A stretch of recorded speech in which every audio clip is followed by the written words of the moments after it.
আসসালামু আলাইকুম এভরিওয়ান। আজকে আপনাদের সাথে বইমেলার ঘোরাঘুরি একটা দিন আপনাদের সাথে শেয়ার করলাম। প্রথমত আমরা একটা দিন যাওয়ার কথা ছিল বইমেলাতেই, সব ফ্রেন্ডরা মিলেই, বাট কবে যাব সেটা হয়ে ওঠে নাই, সবাই সময় নিয়ে ব্যস্ত।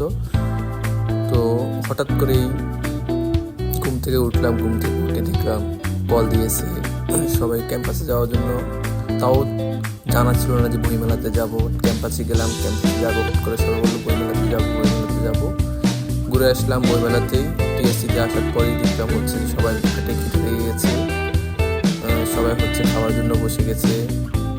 50 টাকার খিচুড়ি নিয়ে সবাই বসে গেছে। বসে যাওয়ার পরেই হচ্ছে যে আমরা যখন গেটে দিয়ে যাচ্ছিলাম 3টায় বাজছিল, কিন্তু ঢুকতে দিচ্ছে না। তারপরে হচ্ছে 3:10 বেজে গেছে, তারপরে ঢুকতে দিয়েছে।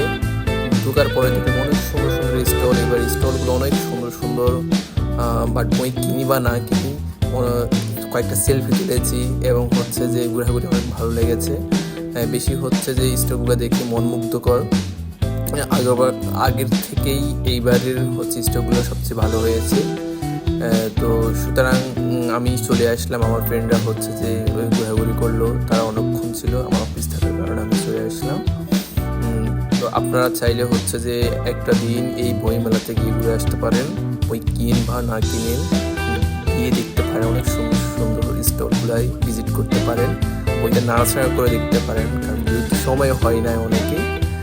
তো এই ছিল ছোট আকারে আমার আজকের ভিডিও করা, আপনার সাথে একটু শেয়ার করলাম, অনুভূতি করলাম, আপনার সাথেও শেয়ার করলাম। আবারও দেখা হবে কোনো না কোনো ভিডিও নিয়ে। আপনারা ভালো থাকবেন। ধন্যবাদ সবাইকে। আসসালামু আলাইকুম।